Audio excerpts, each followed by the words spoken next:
the scholar of Birmingham University, who actually controls what happens to that text, states, and he's an Arabic speaker, not just Arabic, but classical Arabic, he states it's not identical to the Quran. It's nearly identical. Those are not the same thing. Aki, it's not that simple. How is it not that simple if every Quranic text is the same? You never said that. That is exactly what he said. I have a better solution. Yeah. That a lot of what you believe about the Quran was invented after Muhammad's death.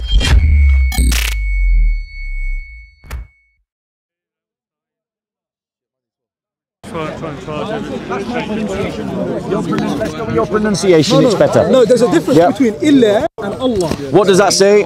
This is Allah. There we go. He is Allah. Allah, yes. Yes, and that's how Daniel Brubaker translates it. So Daniel Brubaker clearly knows Arabic because he's translated it in exactly the same way you did. I need to mention one thing. It's because everyone's talking over me. So I'll try to lower my voice. You're quite right. I'm sorry for shouting. So let's be clear, right? You even before I got to that sentence in the book, translated it identically in the same way that Dr. Daniel Brubaker translated it. Right. So that the reason why I'm referencing that is I'm showing you that clearly Dr. Daniel Brubaker knows his Arabic. Shall I be honest with you? Shall I be honest with you? Yeah. Are you ready to be criticised on evidence you brought up, or do you want no one? Yes, of course. But let me finish. I'll just touch on. So what? I'll Go be done in 10 seconds. Yeah. You said me translating that Daniel Brubaker's claim shows that he. Even if I show that to my little brother, he knows that. So it doesn't mean you're qualified. It just says he is Allah. Right, can I reply to that? Because it, yeah, okay, I'll let you reply to it. So my point is that I am the fact that your little brother knows it and that you know it, and that Dr. Daniel Brubaker also knows it, shows that Dr. Daniel Brubaker is being fair with the text. Okay, yeah. Right. So let us progress the argument because. Go on. Interrupt on one thing though. Yeah. Because I've seen. I'm not speaking on this one in particular, but I've seen this in general. A lot of these errors has been ascribed. You know, there is what we call abjad numerals, which means these numerals could literally be the number of the ayah. So I'm not saying this in particular, but it's been demonstrated in a lot of verses that the added thing is the number of the verse. It's not literally a new word. So this could be the case that it's just saying the huwa. It could be just saying that this is the number of the ayah. I'm saying right. No. Let me reply to these two, and then you can jump in. Right. So the point is, what is clearer from the physical evidence is that someone came and altered the text. They scraped away the original ink and then they inserted a word that was not there before. Now, your argument, of course, is that it's the numerals.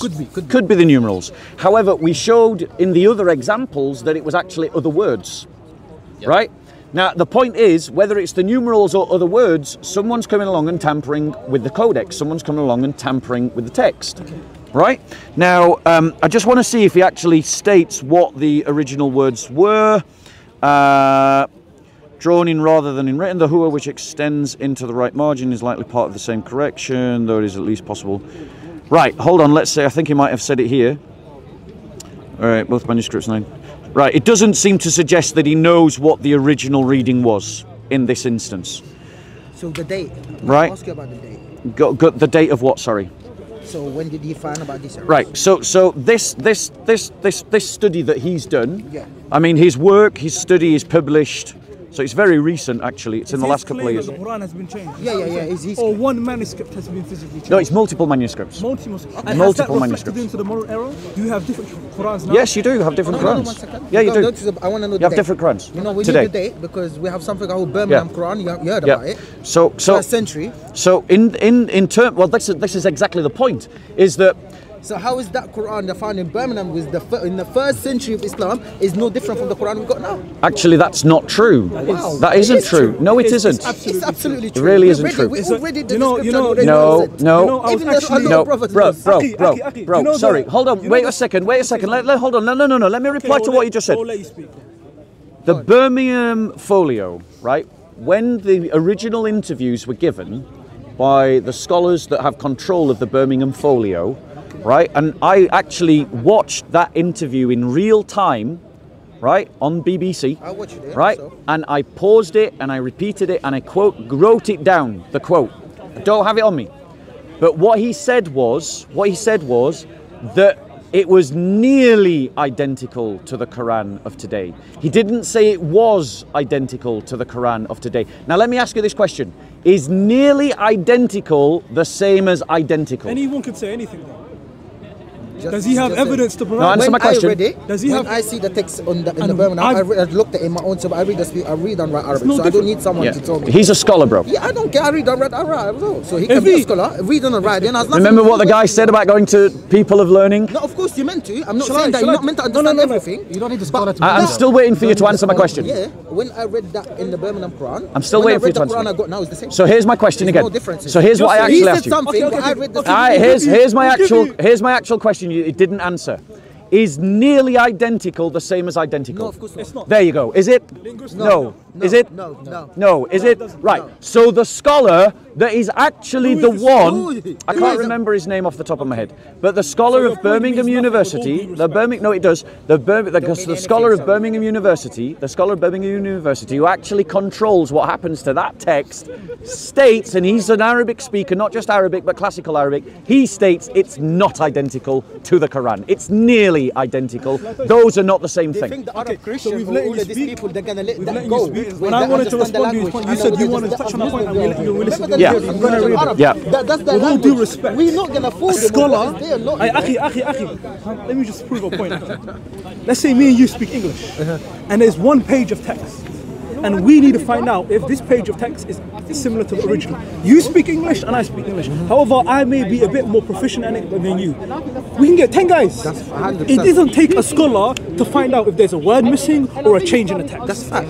He could proofread it. He could proofread it. So if a scholar comes, what we do? all the scholars, many of the people who give da'wah over here, who read Arabic clearly, they would have noticed.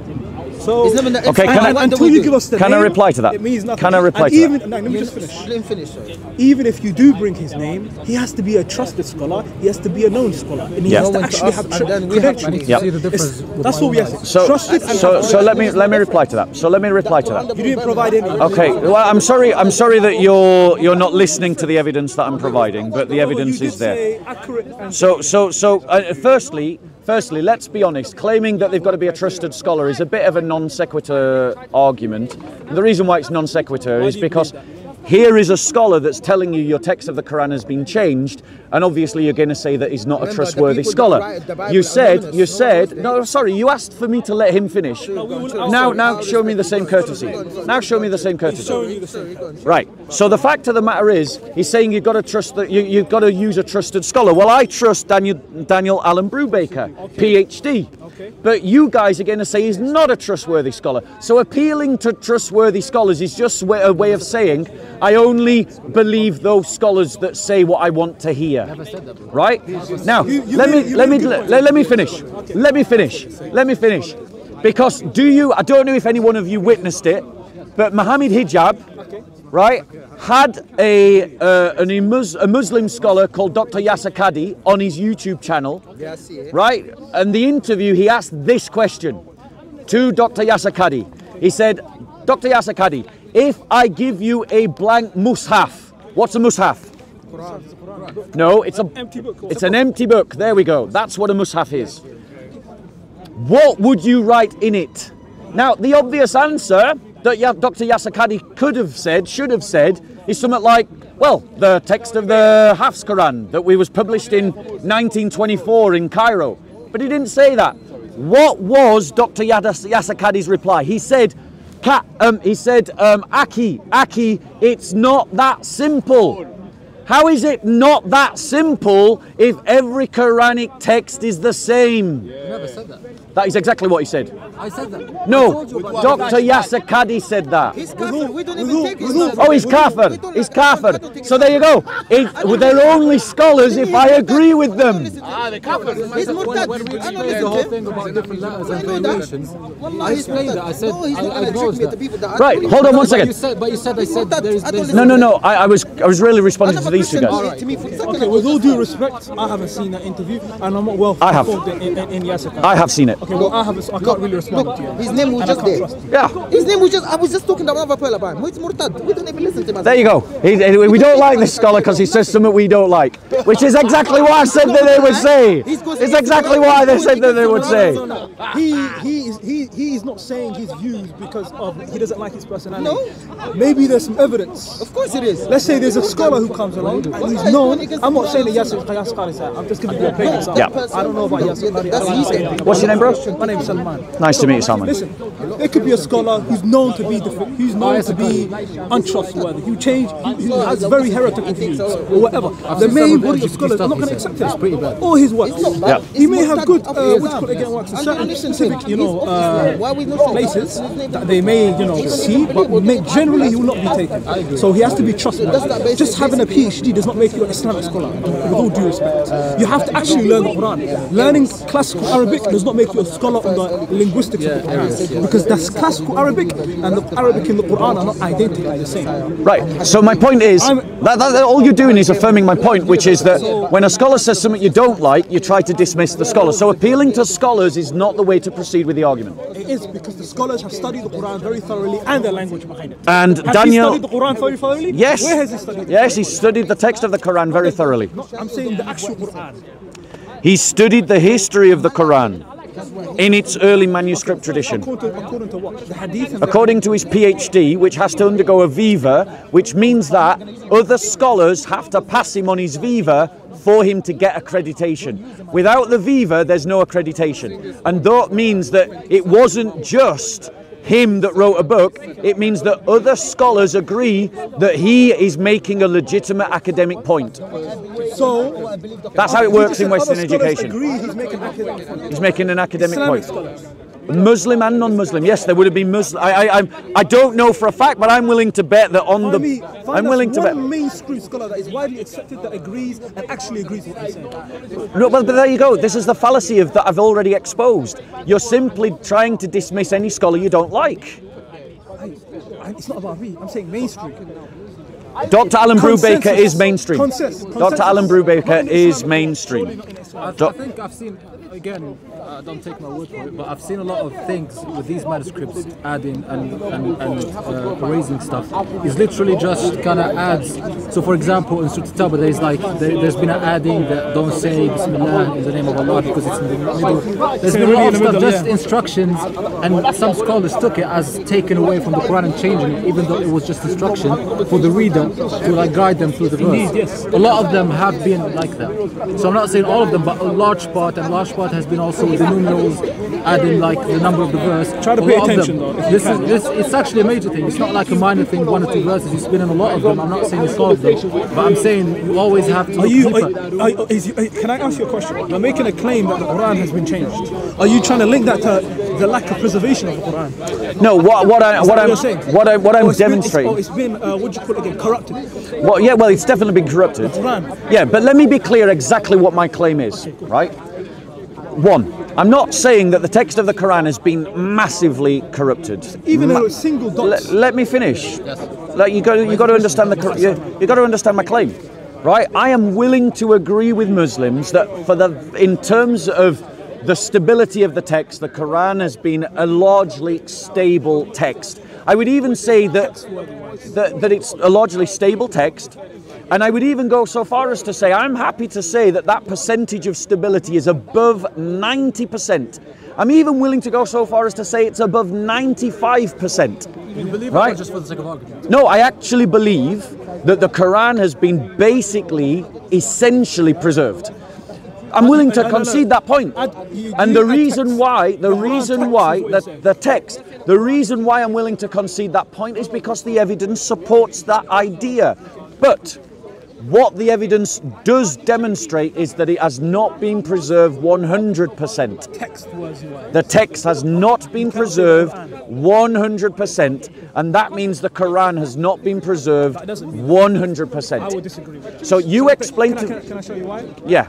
Okay, there's a difference between text and saying the Quran. Let's say there's 100,000 Qurans in the world. Example, I could come as a human being. No one's preventing me. I could buy a Quran, or I can get it for myself, and I could change it, and like these, and I can add it into the market. Like these. Physically, people could do that. However, the Quran is above manipulation or corruption of it, because the Quran is not just text. The Quran word means recitation. Right. It is memorized by millions of people. Yes. The Quran is a recitation. At the time of the Prophet Muhammad, there were no texts. May I reply? Can I just finish? Yeah, of course. At the time of Prophet Muhammad, they didn't rely on texts. They relied on recitation and memorization. So even if every single Quran was corrupted, forget 95%, even 100, 95, 98% of them were corrupted. You can bring one just like that. Okay. So the Quran is not a book, it is not a text, it's a recitation. So you may be able to prove a point that, okay, a couple books here and there, or maybe thousands, whatever, have been changed, but you cannot link that to the Quran. Okay, the Quran is a recitation. Now let me reply. Right, I've heard your argument, I understood what your argument is, and to demonstrate that, I'm very briefly going to summarize your argument, and then you can confirm if I understood. That demonstrations of individual codexes being changed doesn't affect the Quran, because the Quran is a recitation, and that recitation is memorized and passed down. I'm literally summarizing your argument to make sure that I'm not missing your argument. That's how it. Have I been fair in my summary? And that is how it's been presented. Yes, right. So that's the assertion, right? But here's why that assertion is itself wrong. Tell me why. Right, Salman, right? Yes. Here's why that assertion is wrong. Because at the Battle of Yamama, when a number of reciters of the Quran were killed, 86, right? The instinctive response to that tragedy of the early Muslim community was not for Zayd to go and sit down with a couple of narrators of the Quran that was perfectly recited and then sit down and just write out what they recited. His response to the death of so many reciters of the Quran was to go and find manuscripts and use these manuscripts and collect them together to produce a mushaf. He did not. No, let me finish. I listened carefully to this. I'm replying to Salman's argument. You can make your own. But the point is, that means that in the early community of Muslims, when the threat of the preservation of the Quran occurred, they understood the Quran as being needing to be preserved via text, in text. In other words, they didn't have the confidence that you are stating now. What you're stating is a later invention of Muslims. Muslims at the time of Muhammad, if you believe the hadiths, didn't have that confidence. Because if they did, then Zayd bin Thabit would have just sat down with 4 or 5 reciters, because he's got his witnesses then, and just write down everything that they said. But he didn't do that. He went out and he looked for fragments, bones, leaves, and then he compiled it into a mushaf. This was after Uthman. No, this was at the time of Uthman. Before his leave. Abu Bakr and Uthman both. Yeah, this is after Abu Bakr. This is at the time of Uthman, after the Battle of Yamama. Right? No. Now, my point to you is, therefore, that what you're saying is a later Muslim invention. If you believe your hadiths. If you believe your hadiths, then that means that the Muslims, and also this as well, one final point and then I'm done. I've been to mosques when they are teaching the recitation of the Quran so that people can memorize it. And in every single one of those examples, and I've seen 3 examples with my own eyes, they're using a text. So in other words, when you're saying, oh yes, Muslims have learned to recite the Quran, well, the obvious question is, how did they learn to recite the Quran? And all of them learned to recite it using a text, which means that the security of the recitation is connected to the security of the text. If the text has changed, the recitation is changed. I'll address your both points, and I'll address the second one before the text is always beneficial. It always makes things easier to use the text and the recitations. Yeah. However, for me personally, for example, I've memorized a lot of the Quran just by hearing it. Yeah. Never even opened the book. So you can use both. It's not a case of you are dependent on the text, but the text certainly can help you to be more concise. Makes things easier. Yeah. However, to address your first point, which is taking the verses from the bones and from the leaves and from basically manuscripts, that is to show how careful they were with the preservation of the Quran, because you cannot imagine if he took 4 men, for example, and one of them makes a mistake. But in order for him to be more careful, to be more careful, what he did is he took from multiple places. He took the text and he took the recitation, and then he put it in a book. Because if he imagine having the responsibility to write down the Quran for all people. I think that is actually one of the scary things, because that's why he was scared. Yeah, he said you're asking me to do something that Muhammad didn't do. No, it's like asking me to carry the weight of a mountain or something, or move a mountain. That's not what he said. What he said is, it would be easier if you asked me to carry a mountain. He did not say. That was more or less what I just said. No, I was paraphrasing. No, you said the Prophet did not do it. Zayd did not say that. Yeah, Zayd said you've asked me to do something. That's Abu Bakr. That's what Abu Bakr said. Oh, okay, Zayd fair enough. Say that. But I'll stand corrected. Thank you. But the point is, that is only showcases how careful they were, because they were so afraid of making a mistake, even though it was very unlikely that they made a mistake. That's why they used all these sources to make sure that everything is on point. Right. Can I reply? Yes. Before I reply, is there anything you want to add or take away from what he said? Yeah, I wouldn't add anything. Okay. So my reply to that is this. In the same hadiths that you use to believe in the compilation of the Quran, those same hadiths talk about certain surahs of the Quran being larger than they are now currently found. Those same hadiths that talk about some surahs of the Quran being larger than they are now currently found also state that there used to be in the Quran a verse about stoning. Yes. And that stoning verse is now no longer found in the Quran. Yes. And that Muslims, the Muslim that recites this hadith is worried that the future Muslims will end up forgetting to do something that Allah has commanded them to do, yes, because it's no longer found in the Quran of his day. Yes. So what we've got in the same hadiths that you're using to justify the idea that the Quran was compiled and brought together are clear statements in those same hadiths that some surahs are now much smaller today than they were at the time of Muhammad. That means, right, assuming that these hadiths are true, that the Muslims of Muhammad's time had a different Quran to you today. Remember what you said earlier, though. You said earlier that you think hadiths were made up. Yes. To reconcile the fact that there are multiple recitations. Correct. Yes. But now you're using hadith to demonstrate that there was. Great. I'll be consistent. I'll chuck them all out if you will agree to chuck them all out with me. No. Right, then I can use them then. I can, but I'll tell you what that demonstrates. What that demonstrates is the aggravation of those verses, because if you think that hadiths were made up to reconcile the fact that there were different verses, then that means that those would have been taken out, because those do not prove the point. However, simple question, Amir. Yeah. May I? Sorry, I don't want to interrupt. Let me finish your point. If it's on the same point, yeah. Okay. So when I was quoting the hadith, not quoting, but when I was referencing the hadith that talked about the stoning verse, you were saying yes.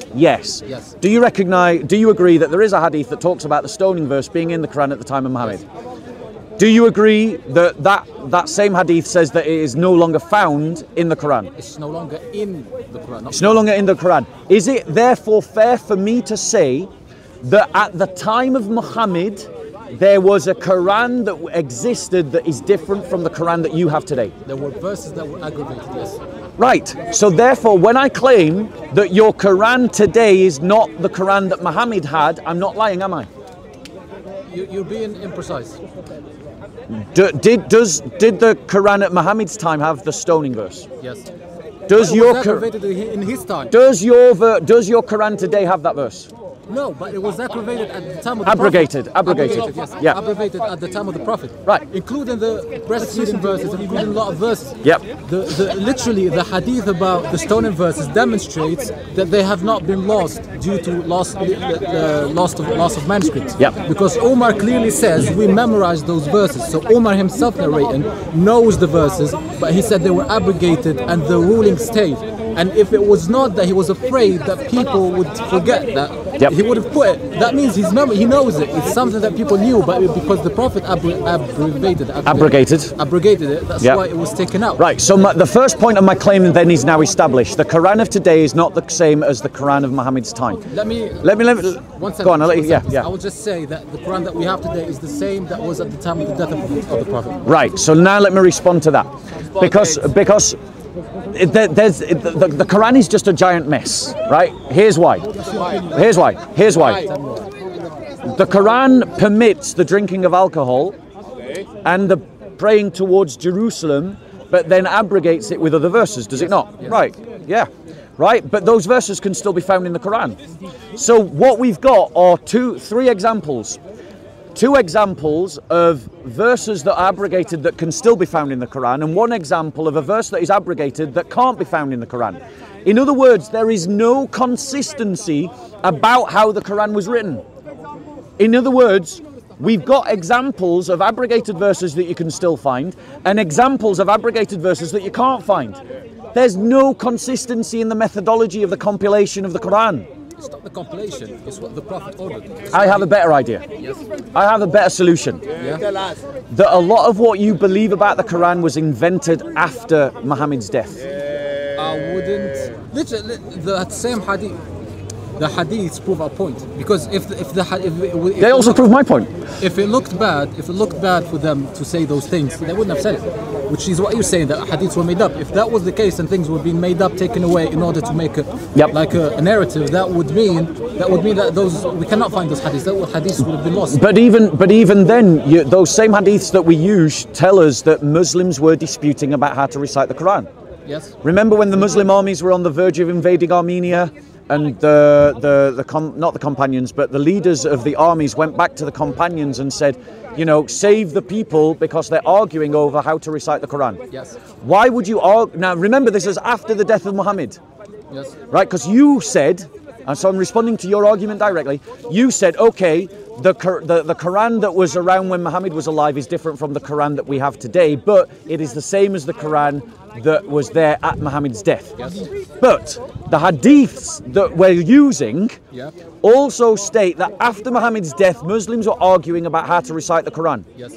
And they were falling out with one another. Islam was present. Right. So my point to you is, your own hadiths are saying that even after the death of Muhammad, Muslims were arguing about how to recite the Quran. That is why we go back to authoritative figures, because due to the large and quick spread of Islam, it was natural that these things would arise. That's why we go to authoritative figures such as Zayd, such as Uthman, and they're the ones who know, who has been there from the beginning, who understand these things. And the newbies who come newly into Islam and have some disputes, and someone heard this and someone heard that, their opinion is not as valid as the ones when you go back to Uthman or Zayd. That's why we take them over the new people. Okay. Does that make sense? Yeah, it makes sense. Okay.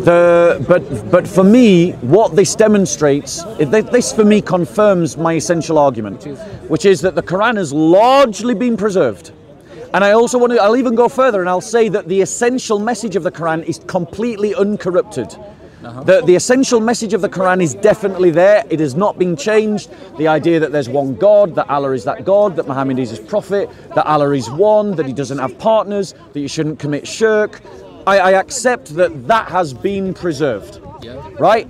But the idea, the claim that Muslims make that the Quran has been perfectly preserved, for me, dot for dot, word for word, which is people like Zakir Naik, Shabia Ali, Ahmadidat, Mansour, Muhammad Hijab, Amir, all of these people that make that claim are wrong. The evidence supports that the Quran has been subject to small change. Text-wise, and I already told you the Quran both text and qiraat, so both text and recitation. Maybe, I mean, I've witnessed it, yes. Tones and everything. Yes. Even that. I was watching a show the other day and they were reciting the same surah and they were doing it in different tones. Forget dialects, the tones have been preserved. So right. Okay, so let me reply to that, because this demonstrates my other point, right? So Amir already knows this example. But in the Wash version of the Quran, in a particular surah and ayah, and forgive me, I don't have it on me, so I can't show you exactly where it is. It talks about the prophets or the holy men fighting in the way of Allah. But in the Hafs it says that they die in the way of Allah. Now, would you agree with me that there is a difference between fighting and dying? They are not the same thing. You can't fight and die. You can fight and die, but I'll tell you how. Yeah. If you went and fought in the way of Jesus, for example, and you died, if I say you fought in the way of Jesus, that's not a lie. Right. But answer me this: is fighting the same as dying? No, it's not the same. Right. So when you've got one version of the Quran that says that they fought and another version of the Quran that says they died, The translator's problem. no, it's in the Arabic. It's not translation. It's not translation. Yeah, It's in the Arabic. It's both qira'ahs. It's both. It's in the Arabic. Both are So that means that in that particular verse, in that particular story, one version of the Quran gives a slightly different meaning than the other version of the What's the Quran. word used here? قاتل وانقتل قاتل وانقتل. One qutilu. Yeah, One is qutilu and one is qatil. qatilu. Yes. Yeah, Okay, but the root Yes. is the same. even I remember the Arabic. But it's the same. And I remember it from reading it. Well, we say they're both valid, they're both the same. Because what I told you earlier is these things only enrich and add to the text, they never take away from the text. So we would say both fighting and dying would be valid in the text, and it would be correct to say, and it would be authentic basically. Okay, so I'm happy They're not to contradictory. I'm happy to continue this discussion. I'd like to invite you both to come for a cup of tea. Okay, Salman, like I really appreciate talking to someone of integrity and politeness, and so I want to thank you very much, and you, Amir, for having a really friendly dialogue. I'd like to give you a gift, if I may. I'll be the Well, let's go to there. I'd like to give you a gift. Okay? Yeah. Well, I mean, do you want a large gift or a small gift? Make it a small gift. I'll give you a small gift then. Okay? This is just to show my appreciation. I don't come here to have shout down arguments like with that guy. I prefer to have intelligent kind of conversations.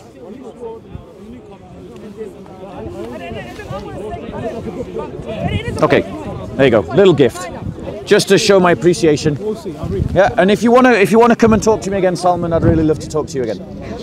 All right, you look after yourself, bro. God bless. Take care. Amir, thank you so much. Let's go grab a cup of tea. You're more than welcome to join us if you want. Thank you very much. All right, another time. Yeah, of course, of course. Any questions on what you heard? Peace be with you, bro.